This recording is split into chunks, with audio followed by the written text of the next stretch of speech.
اللهم صل على محمد وعلى آل محمد كما صليت على إبراهيم وعلى آل إبراهيم إنك حميد مجيد. اللهم بارك على محمد وعلى آل محمد كما باركت على إبراهيم وعلى آل إبراهيم إنك حميد مجيد.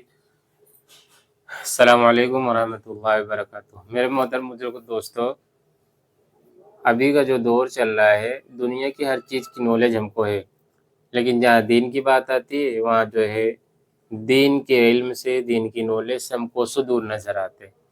تو اس لیے جو میں نے یہ چینل چالو کرا ہے تاکہ ہم لوگ کے اندر جو میں بات کہوں اور جو بات سنے، جو میری بات سنتے، جو میری ویڈیو دیکھتے ہیں، جو میں کہوں مجھ کو بھی اور سننے والوں کو بھی، ہم سب کو دین کا علم آ جاوے اور اس علم پر ہم عمل کرنے والے بن جاوے. تو بھائی کچھ علم ایسے ہوتے ہیں جس کی ضرورت نہیں ہوتی ہے، برابر نہیں لگتی، لیکن پھر بھی اس کا علم ہونا، اس کی جانکاری ہونا ہمیں ضروری ہوتا ہے کہ کب نہ جانے زندگی میں کب اس کی ضرورت پڑ جائے. تو یہ کنویں کا بیان ہے. جیسے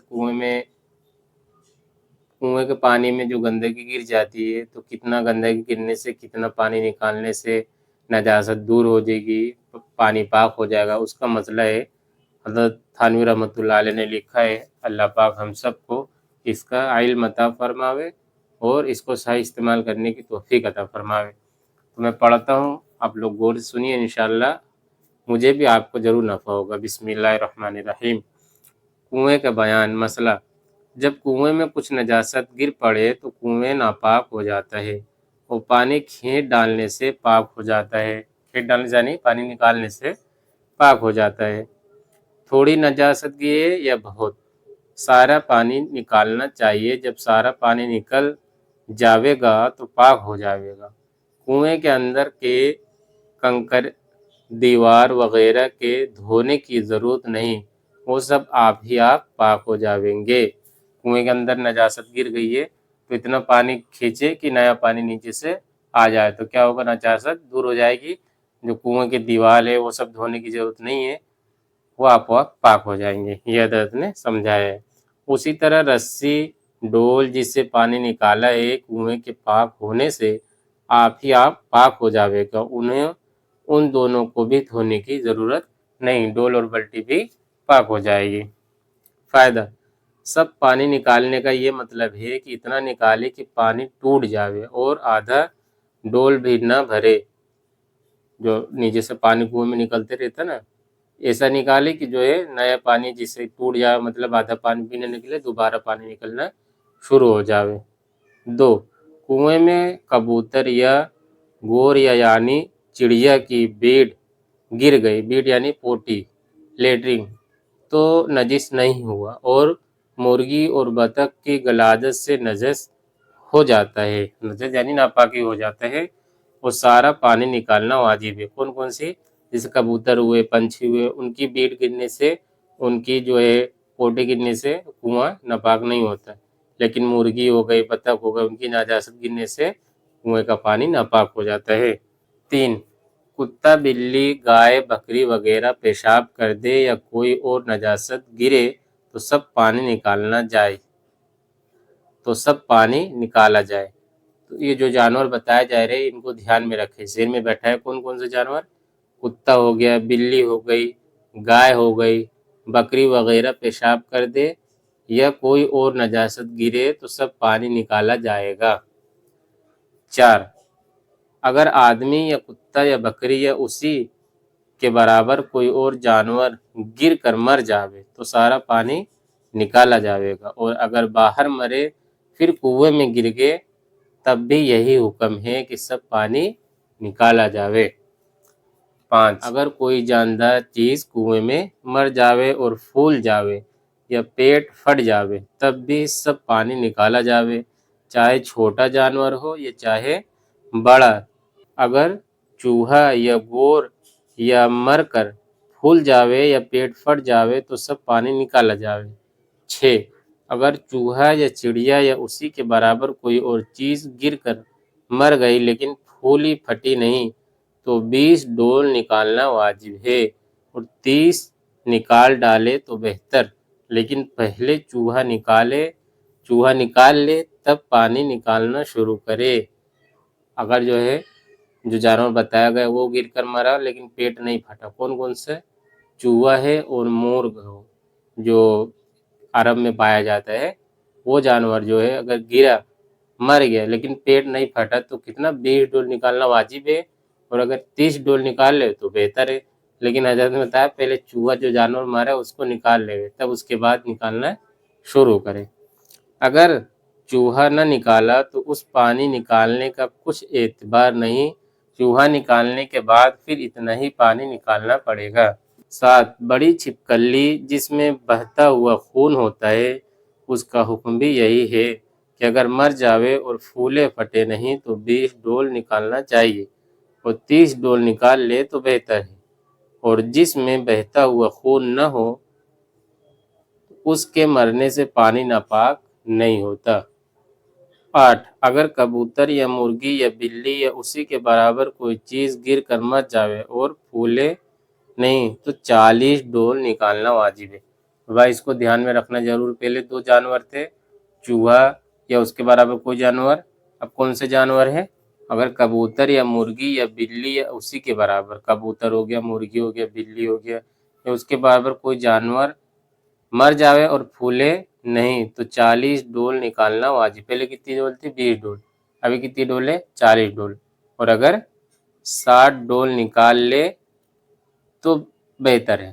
مسئلہ 9 جس کنویں پر جو ڈول پڑا رہتا ہے اس کے حساب سے نکالنا چاہیے، اور اگر اتنے بڑے ڈول سے نکالا جائے جس میں بہت پانی سماتا ہے تو اس کا حساب لگا لینا چاہیے۔ اگر اس میں 2 ڈول پانی سماتا ہو، یعنی بھائی جس کنویں میں کے پاس جو ڈول رکھی ہو اس ڈول کے حساب سے نکال لیں۔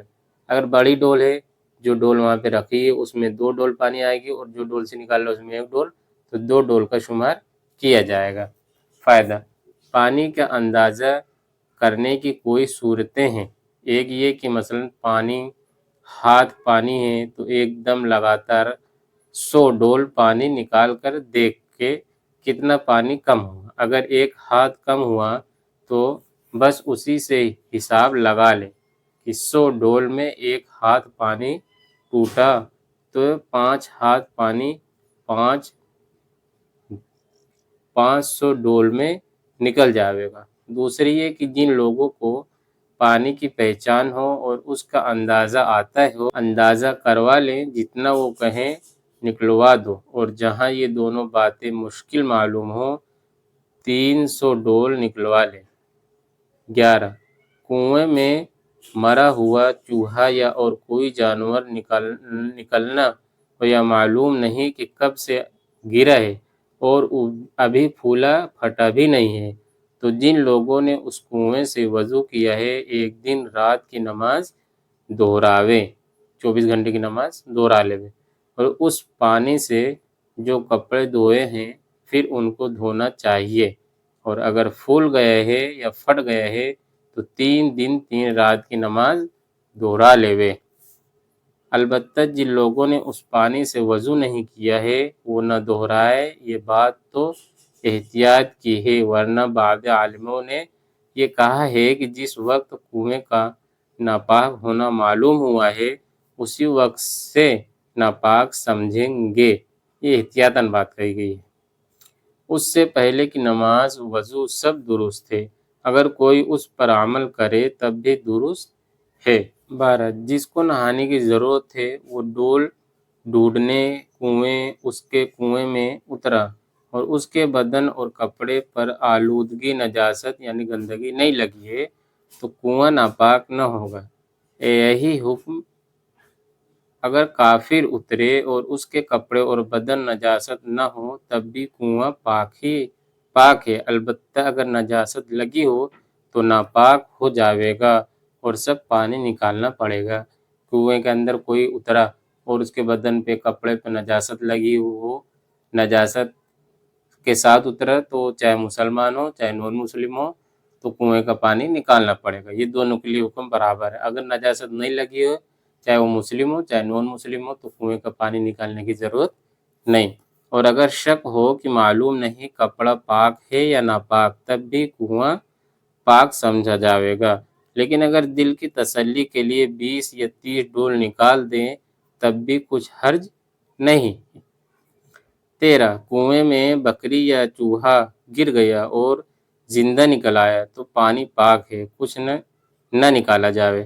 بھائی کوئی جانور گر گیا، اس کو جانور کو نکال لیے، زندہ ہے تو پانی بھی پاک ہے۔ چوہے کو بلی نے پکڑا اور اس کے دانت لگنے سے زخمی ہو گیا، پھر اس سے چھوٹ کر اسی طرح خون سے بھرا ہوا کنویں میں گر پڑا۔ کون گر پڑا؟ چوہا گر پڑا، تو سارا پانی نکالا جاوے گا، کیونکہ جو ہے خون جو ہے وہ پانی میں گر گیا ہے۔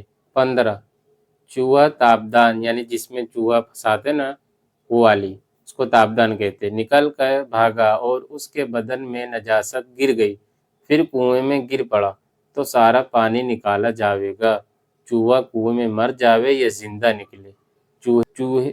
16 چوہے کی دم گھٹ کر گر پڑے تو سارا پانی نکالا جاوے، اسی طرح وہ چھپکلی جس میں بہتا ہوا خون ہوتا ہے، اس کے دم گرنے سے بھی سب پانی نکالا جاوے۔ چوہے کی جو دم ہوتی ہے وہ کٹ کے گر گئی تو بھی پانی نکالا جائے گا، اور چھپکلی جس کے اندر بہتا ہوا خون ہوتا ہے، اگر اس کی دم یعنی پوچھ کٹ کے گر گئی تو اس کے اندر بھی پانی نکالا جاوے گا۔ 17 جس چیز کے گرنے سے کنواں ناپاک ہوا ہے، اگر وہ چیز باوجود کوشش کے نہ نکل سکے تو دیکھنا چاہیے کہ وہ چیز کیسی ہے۔ اگر وہ چیز ایسی ہے کہ خود تو پاک ہو تو ہی، لیکن ناپاک لگنے سے ناپاک ہو گئی ہے، جیسے ناپاک کپڑا، ناپاک گیند، ناپاک جوتا، تب اس کا نکالنا معاف ہے، ویسے ہی پانی نکال ڈالے۔ اگر وہ چیز ایسی ہے کہ خود ناپاک ہے، جیسے مردہ جانور، چوہا وغیرہ، تو جب تک یقین نہ ہو جائے کہ یہ گل سڑ کر مٹی ہو گیا ہے، اس وقت تک کنواں پاک نہیں ہو سکتا، اور جب یقین ہو جاوے اس وقت سارا پانی نکال دیوے، کنواں پاک ہو جاوے گا۔ 18 جتنا پانی کنویں میں سے نکالنا ضروری ہو، چاہے ایک دم نکال لے، چاہے تھوڑا تھوڑا کئی دفعہ کر کے نکالے، ہر طرح پاک ہو جاوے گا۔ یہ تھا بھائی کنویں کا مسئلہ، یہ جانکاری رکھنا ضروری ہے، کبھی خدا نہ خواستہ ضرورت پڑے تو ہم سب کو کام آ جاوے۔ اللہ پاک ہم سب کو اس کو ذہنی اعتبار سے یاد رکھنے کی توفیق عطا فرمائے۔ جزا اللہ عنا محمد صلی اللہ علیہ وسلم۔ سبحان ربک رب العزت عما یصفون وسلام علی المرسلین والحمد للہ رب العالمین۔